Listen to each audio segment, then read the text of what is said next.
Today we're taking a look at these NCAAF matches, which are happening on Friday, November 4, 2022, and giving you our player props, match breakdowns, betting tips and predictions in general on these games.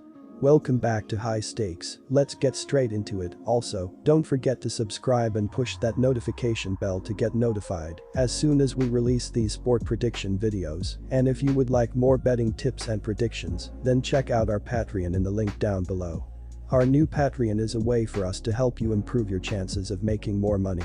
Multiple plans are available for each and every one of you. By becoming a member of the High Stakes Patreon, you will have access to our best team picks, total picks, parlay picks and much more. Stop wasting hours of your time searching for bad betting predictions that ends up costing you a lot of time and money. Join the High Stakes Patreon now and get the best betting picks. Washington Wizards vs Brooklyn Nets. Given the troubles the Nets are dealing with right now concerning Kyrie and a new coach, I just don't see the Nets being able to put together 4 quarters of basketball to win on the road against a good team. The Nets are not a good defensive team, nor do they have any size, and this will be a problem against a team like the Wizards, which has multiple scorers and a decided size advantage. The Nets are too distracted right now and it seems like things will continue to go sideways until some major shakeup happens. Take the Wizards to cover. Entering this matchup with the Nets, the Wizards rank 27th in pace of play through the first 2 weeks of the regular season. It serves them well, giving Porzingis more touches in the paint. Too many times last season he found himself shooting way too many outside shots. He can dominate on the inside in this game against Brooklyn, controlling the glass and doing the same work he did 2 days ago when he owned Philadelphia without Embiid. The Wizards are top 5 in rebounding percentage, and the Nets are still trying to find their groove.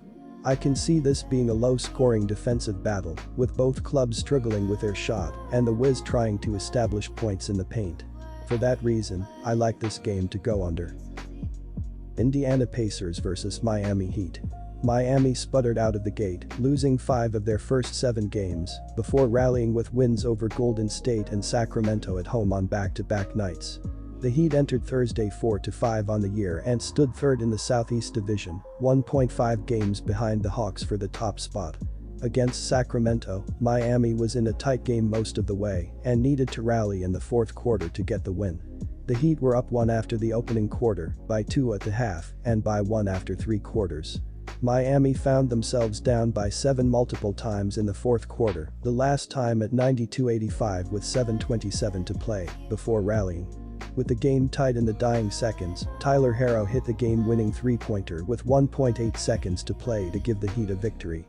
Miami shot 49.4% from the field, including 11 of 34 from three-point range, and controlled the glass by a 46-39 margin.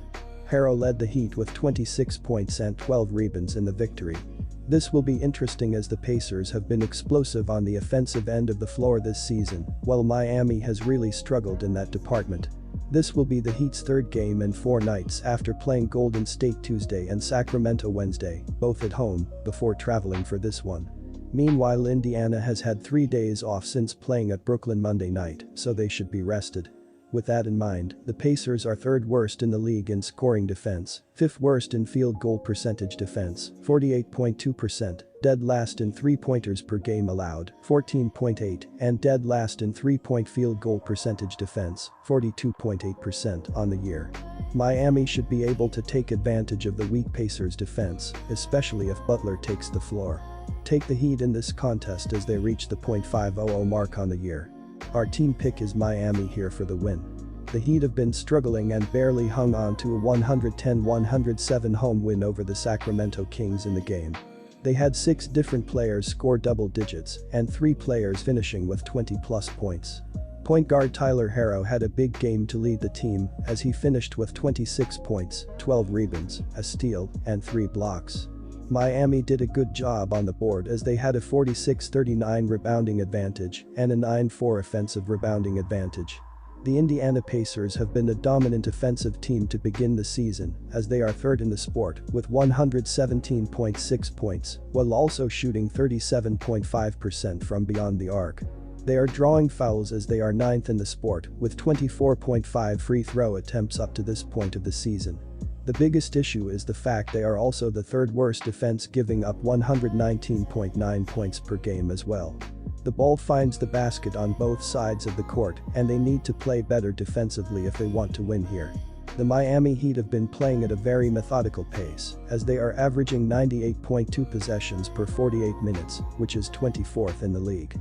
Neither team has been shooting the basketball too well, as the Heat are 22nd in the NBA, with 45.5% from the floor, while the Pacers are 26th in the league with 44.7% from the field. With Jimmy Butler missing this game and Miami playing their third game in 4 days will give some exhaustion. The under has hit in 5 of the previous 6 games between them played in Gainbridge Fieldhouse, so go with under 225.5 points in this game. Philadelphia 76ers vs New York Knicks. The New York Knicks are currently the 10th seed in the Eastern Conference standings, as they will have to get hot if they want to slowly crawl into playoff contention.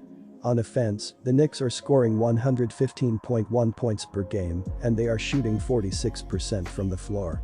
This is the 12th most points scored per game and the 19th highest team shooting percentage. They have struggled to consistently knock down open shots, and they're not attacking the rim enough. New York has also struggled to shoot from deep, as they are only making 32.9% of their attempts from behind the three-point line.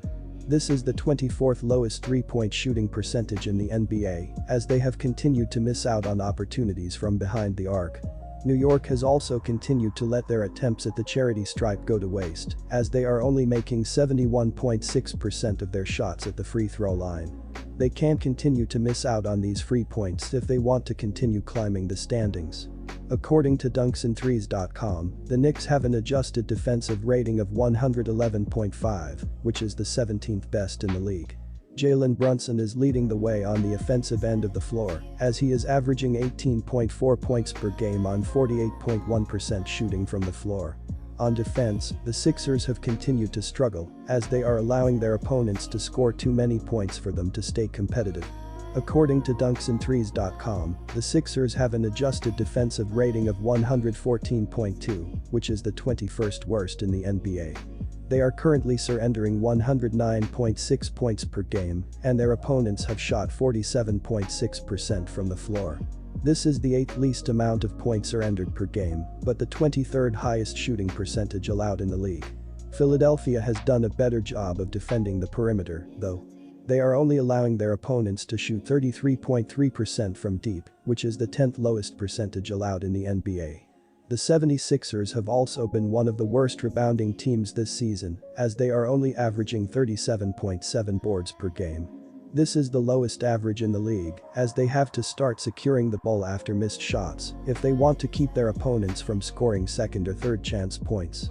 I will be taking the New York Knicks +3 on the road against the banged-up 76ers, as Philadelphia will be without James Harden and Embiid is still listed as questionable. We won't know if he is playing until shortly before the game, as I would recommend checking the injury report before this one starts. The 76ers are only scoring the 24th most points per game, and they have continued to struggle on the defensive end of the court. They will allow the Knicks to find open jumpsuits, which they will take advantage of. New York is scoring the 12th most points per game, and they are holding their opponents to the second lowest shooting percentage from the field. They are getting the job done on both sides of the court, as I see the 76ers continuing to struggle without Harden. If they are also without Embiid, then I would hammer this line as quickly as you can. The 76ers are allowing the 23rd highest field goal shooting percentage, as they will continue to allow the Knicks to consistently score throughout this game. The Sixers also have the 21st worst adjusted defensive rating in the league, as they won't be able to slow this Knicks team down. As long as they take care of their chances at the free throw line, I see this game remaining very close throughout. The Knicks will be able to make a few more stops though, which will allow them to cover the spread. Pick the New York Knicks and take the points, +3. As mentioned previously, both Philadelphia and New York will play a more up-tempo style of play on Wednesday, and have done that through the first 3 weeks of the regular season. The total has finished over in 4 of New York's last 6 games, and in 4 of Philadelphia's last 5 games.